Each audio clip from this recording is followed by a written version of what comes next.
you everybody for joining us on another episode of the Three Admirals. It's your boy Jerome, joined always by Josh and Kevin. Say what's up, boys. What's up? What's up? Yo, yo, yo, yo, yo, yo, yo, yo, yo. Yeah, so this episode is brought to you, as always, by houseofotaku.com. If you guys have any anime needs, posters, stickers, lights, hit up House of Otaku on Instagram. But without further ado, it was a crazy chapter this week.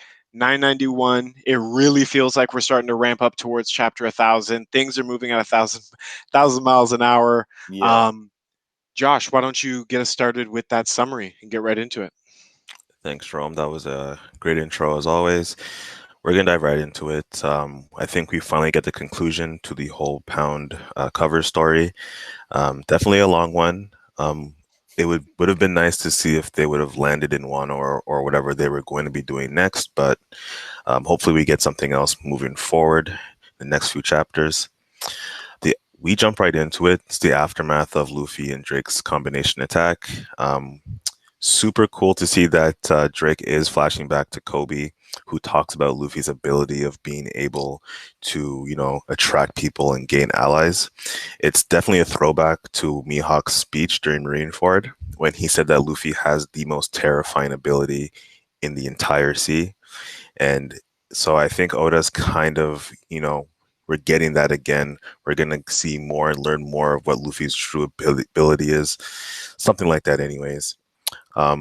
But Zoro, Frankie, and Jinbei, they're just not really quick to trust Drake, which is pretty interesting. Jinbei said something along the lines of there's even a code of honor within pirates. So they weren't too keen on it, but Luffy has always been able to read the emotions of his opponents or just people in general. That was a callback to the training with Rayleigh when he was fighting Katakuri. So again, Oda's being extremely consistent. I love to see that. We get some comedy in this chapter with Usopp and Nami. They're going against Ulti in page one.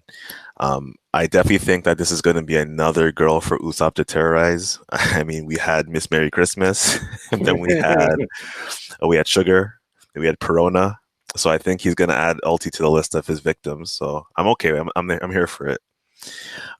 We see Luffy use observation hockey to detect Apu's attack, which is super interesting for two reasons. We see that he's using hockey after Gear 4, and we also see that this time he was able to detect Apu. So I guess when he got hit the first time, Luffy's very careless, but we see now that Luffy's in gear. He's focused now, so now we see that Luffy's definitely looking like he's ready for some action. Even with Apu being in the story now, we see that the numbers are kind of nerfed.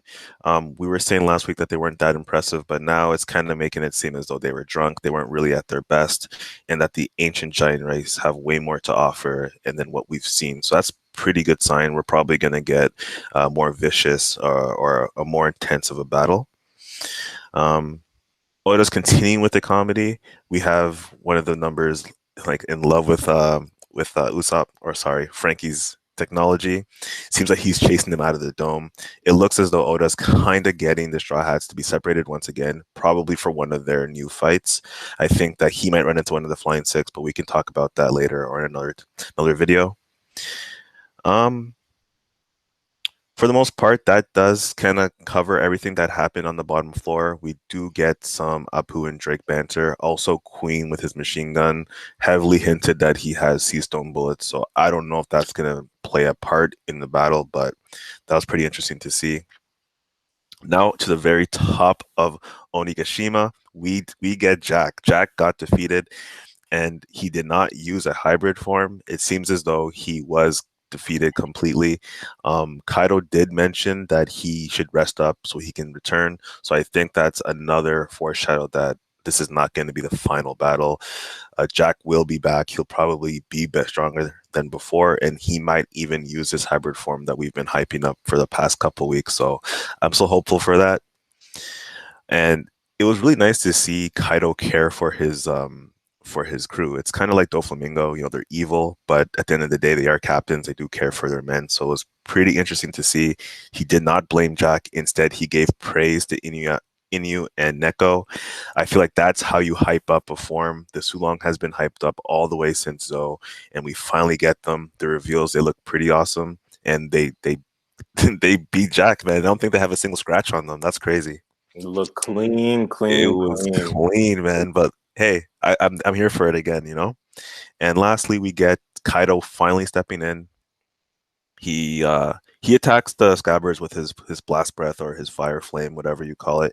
And this is something that a lot of people had already predicted that because Kinemon can cut fire. So it was still nice to see. It definitely still did get me off guard. And what was even more impressive was this guy actually happened to cut Kaido. And I missed that. It was Kevin, that was something that you pointed out to me before we started talking here. So that's pretty neat to see. Kinemon's finally getting his shot. We can finally see how strong he is.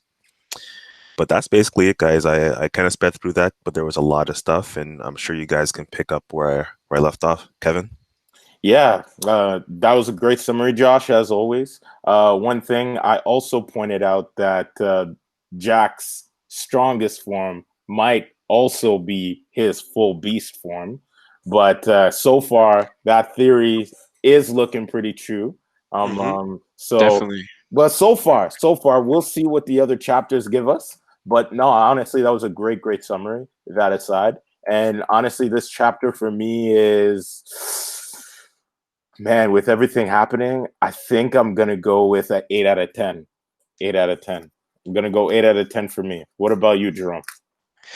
Um, I think I'd probably like last week I went 8.5. I think I'd go 8.5 again this week. There was a lot that happened, but I think there was a lot that happened last week too. Mhm. Um, and yeah, like I'm really close to saying a 9, but I just would have liked to seen a little bit more happen, even though a lot did go down. Like I just can't give it a 9. Like a 9, 10 One Piece chapter that like touches me, and this was close, but not there. But just on that, before I go to Josh, the part that really did touch me is how Kaido basically told them, "Oh, are you guys gonna run away, tire and run?" And how all of them are just like, "No, today we're dying and we're taking you out." Like, I know people have anticipated, they've hinted that they're gonna die, but this is the most clear sign of them saying, "We're dying here today, and it doesn't matter what happens, we're taking you with us." So I'm feeling some kamikaze vibes, but that's all I wanted to say. But Josh, please take it away. What do you rank it? I give it an 8, a solid 8. For me, if I'm gonna give a 9 or a 10, for me it's usually like a big reveal or a fight. You know, the ending attack to a fight. So this is as good as it's gonna get for me in terms of what Oda has been providing. But this was a great chapter. He's on a roll. We don't have a break this week, so that's even better. So I'm hoping for even greater things next week. Mm-hmm. Yeah, man, you have a tough standard, Josh. You're sticking to the 8. Honestly, ever since we heard, I think it was a chapter called "The Ultimate" with the Rocks and the whole backstory Hmm. with Garp. Like to me, that's a 10. Like that was just One Piece lore is amazing for me. I love it, and this was good. We didn't get any lore. We didn't get too much action. You know, it was still a perfect setup for me. It's when Kid Law get in the fray, when Big Mom comes back and Yeah. she's serious. Yo, when that starts popping off, then I'll be giving the 9s and the 10s. Don't worry. Reverie was a lot of 9s and 10s for me too, and I feel like this is still build up. Like it feels like build up, and it doesn't feel like I'm getting that payoff. Once I start getting that payoff, that's when the 9s and 10s came out. But I think Kevin, last week you gave a 9 to the chapter last week, Yeah, so I this did. chapter was worse than. Well, you know what? Thanks for calling me out on that one. I'm retracting the 8 that I gave last week's chapter. I think you I did say you might change. You did say you Yeah, might I change last chapter, but I did. I did. Thank you for calling me out. So last chapter was an 8. This chapter is an 8. all right, nice, nice. So I think Kevin, you had some strong opinions on how you were feeling about the Beast Pirates. Why don't you tell us how? What do you think about what's going on with them? Yes, they're looking trash, man. They are looking trash, man. Yes, I said it. They are looking trash right now. I remember being very optimistic about the Scabbards and the Straw Hat Alliance and their chances, and I'm a lot of pushback, and I understand why there was a lot of pushback. But right now, we got Jack knocked out. The Sulongs, the Ming tribe, they're knocked out too, but along with Kaido's crew. But those Sulong Inu and sorry, I'm blanking out on the name here. Sorry, Neko and Inu, they are looking clean. I'm talking about clean like when Luffy got knocked out by Kaido. Kaido looked clean. They are looking clean, fresh out of the dryer, GQ ready, clean right now. And they fought Jack. Oh my god. I don't know what happened here. So I think the anime will do a good job at probably illustrating how probably the Musketeers probably slowed him down. I'll give Jack that. Probably it did slow him down a little bit. And like those Sulong forms just put the finishing hits. But to me, Beast Pirates are looking trash. Ulti and Paige are gonna fight Nami and Usopp. Come on, man. And you know what? Usopp's probably gonna win this one. Usopp and Nami are probably gonna win. The numbers, they're looking like clowns. And like Queen, Drake does not even seem threatened by Queen. And there's King, who's still kind of a maybe, but it looks like Luffy, out of all this, the reason why I really think they're looking trash, Luffy seems to have a straight path to Kaido. Right after he's gonna fight, right after Kaido's gonna fight a scabbard, and it doesn't seem like anything's stopping him. Well, we still don't know where Who's Who are. We don't know where Sasaki are. And those guys were actually, like, their orders were to make sure that Straw Hat doesn't get to the top. So I do have a feeling that some of the Straw Hats are going to end up clashing with the top tier of the Toby Ropo. But in terms of, like, the Beast Pirates looking bad, you're talking about Page One and Ulti. Like, these guys were getting bodied the whole arc so far. Like they got one-shotted by Luffy. I mean, Page One and Ulti going down is not really like, to me, it's not like a huge factor for the Beast Pirates not looking that good. But I don't have big expectations for them. But I feel like you're talking about Page One and Ulti like they're bottom tier Toby Ropo, right? Yeah, they would. I'd say they Yeah, are. I would say so, just because they're the youngest of the group. Okay, that's who would be lower. I always looked at the Toby Ropo as all pretty much in the Equals? same. Pretty Much. I don't know about take. that, because one of them is going to be going for a job as a headliner, right? Or no, but if Calamity, sorry. Yeah, but that is only if they were able to complete the task. What I'm trying to say is they all got an opportunity to be one of the heads of Kaido.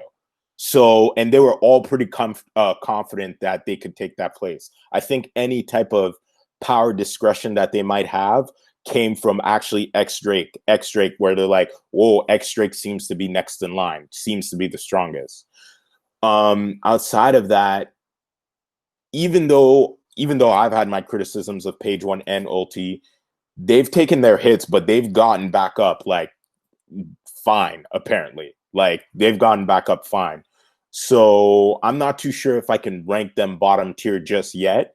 And I think they're a good gauge of the Toby Ropo's power. And I'm just looking at them and I'm like not impressed at all. Because you're mentioning Sasuke, Who's Who, and Black Maria. I think you mentioned somebody else, right, Jerome? I think I might have said X Drake as well. But I do feel like there are levels to the Toby Ropo. Josh, what do you think? I think Oda typically does do this, where he usually gives us the first stage before we get to the last stage. I do truly think that Who's Who is probably the strongest Toby Ropo. He might be able to give. I'm like throwing names out like Sanji. Like I don't think Sanji would struggle as much with Page One as he would with Who's Who, if that makes sense. It's kind of like Jack.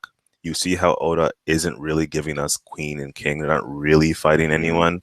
They're letting Jack take a lot of the hits. They're letting Jack fight all the scabbards, because I think the King and Queen don't really respect Jack like that. Like they call him the kid brother or Jack the Scrooge. Like, you know, and Jack's always saying, "I'm sorry, big brothers." Like, it seems like Jack's usually getting a lot of the blunt for it. So I think he's kind of the baby of the All-Stars, just as how Queen and King are obviously going to be a much harder of a challenge. But I get what you're saying. They're all probably under the same umbrella, the Topi Robo. But I definitely think the strongest of them by far is the strongest, if that makes sense. Like I'm putting hope in who's who being quite powerful. Hmm. Even Black Maria too. She seems to be a pretty big mystery. I'd be surprised if she didn't end up being like noticeably stronger than Page One and Ulti, because if there's like any clowns in the Toby Ropo, it would definitely be them. Like they're the runts. Oda made them like the runts of the litter, physically, age wise. So far, they've been the only ones who have kind of fought, and they haven't really done anything. A lot of the other Toby Ropers are still pretty big mysteries as of now. Okay. I see where you guys are going. So let me kind of explain what I mean. Give me a few more minutes. What I mean by the Beast Pirates are trash, okay? The Beast Pirates to me are like the Clippers, okay? A lot of talented players that can't get along right now. So we got Queen, blunder after blunder. Come on, the whole prison that Queen was in charge went into a revolt under Queen's eye, and then a bunch of prisoners came out fresh and clean and caused this havoc. Even King's looking at Queen like, come on, man, I'm not even surprised when you mess up. L right there. Let's give Queen its L. Next up, we got Jack. Jack, we already went through what Jack went. You guys, He just took out every Sulong. He just took out every Sulong Mink, though. Yeah, he did take him out, but he did not do anything to the scabbards. He's been tasked. I don't think he was ever going to touch the scabbards, though. Really, like we saw Carrot in Sulong form. One Sulong form Mink. She took out. She like completely disrupted the Big Mom Navy. And that was one Sulong form. And Jack just took care of the Musketeers, the Guardians, all of them. So I didn't really expect them to do much to Neko and Inu. Props to that. He's been tasked, though, of taking out Inu and Neko since Zo and failed. The samurai, the ninja he was supposed to get, Raizo, went to his face like, yo, I was the guy you were supposed to catch. You didn't catch me. Don't worry, you're going to get yours now. This guy has a broken horn, knocked out, man. Take this L, Jack. Take this L. So that's an L right there for Jack. Next up, who do we have? The Toby Ropo. I understand what you guys mean. It's kind of wavy, but what I mean is they are a bunch of talented players that when you look at individually, you're like, wow, these guys are strong. And when you make the case, Jerome, about the strength and attributes that they have, you're right, it's hard. But they are not working as a team, and they are looking dysfunctional. How does one pirate crew look more dysfunctional than a group of last-minute alliances joining together that beefed before coming? Law beefed them. Come on, man. They Law beefed them. Law had a little internal beef. I think you're not giving Luffy enough credit in terms of like how lucky Luffy has been. Think about it. Big Mom attacking the prison. Like, he can't predict that. You know, Kaido, a lot of things have been going bad for the Beast Pirates too. You got to think about that as well. I also feel like Oda keeps mentioning that they're drunk and that they're not at their best form. Yes. And like you said, Josh, it kind of does allude to either they're going to sober up at Onigashima, or there's going to be a part 2 of this whole thing, which I'm sort of leaning towards. Okay. But Josh, well, I that's the opinion I have. Josh, you had another thing though you wanted to go on, or Jerome, did you want to add something? I just don't think the Beast Pirates are trash right now. That's my only statement. Yo, the only reason I say that is still haven't seen King, still haven't seen Queen. They haven't done anything where they're showing their full fighting power, and I think that's when we can really, if they start losing, then I'll say, okay, the Beast Pirates are looking bad. But until we start seeing the top guys fighting and losing, I mean, Jack's been losing, so I'm not surprised that he lost Neko and Inu. But I am impressed that he took out all of the Sulongs, because the Sulong forms were hyped up so much, and they're non-factors all of a sudden, besides Neko and Inu. And did Jack already took a leg and an arm off both of them, right? Of who? When they weren't Sulong? Yeah, he did. So if it wasn't a full moon, these guys would be in trouble. Okay, fine. But let me tell you why Jack is still invited to the L buffet. He takes L's. That's his job. He always takes L's. did we really think, even with those two in Sulong form, they would beat Jack and look that clean? Yeah. Josh. I think that the whole Sulong, they were supposed to basically be the hype, and Jack was definitely going to be the victim. I did not think that they were going to take care of him like this, though. Like, I am actually shocked that he got beat this bad, but I'm not shocked that he got beat, if that makes sense. I'm not shocked that he got beat. I'm but saying that they both look clean. okay, but Rizo has something to do with Jack. He mentioned it before, so Jack will be back, and I think when Jack comes back, they're gonna get their beats. I do think so, and Rizo might have something to do with Jack's final defeat. So I think there's still more there. But for now, yeah, like Jack took a big L. But bring him to the L buffet, man. Hybrid Jack's coming. Remember that. Just remember it. Yeah. I think we might actually see Awakens Owens at some point. I wouldn't be surprised. I am going to clip this when you laughed at Hybrid Jack, and I'm going to play it in a recording when chapter it comes out. Oh, please do, man. And I'll and when Jack is gone, I'll see that picture of him with the broken horn laying down. Anyways, I think, Jerome, you don't think they're invited to the L buffet? I think they are. I'm not saying they're not taking L's. Jack is out of the picture for a little bit, but they're not trash. Like their best fighters haven't really started fighting. We still don't know how strong Who's Who is. We still haven't seen King do anything. Queen shot Drake, and the next thing you know, Drake is getting that shadowed panel where he's like, "Oh, what kind of bullets are these?" Like he's obviously concerned about something.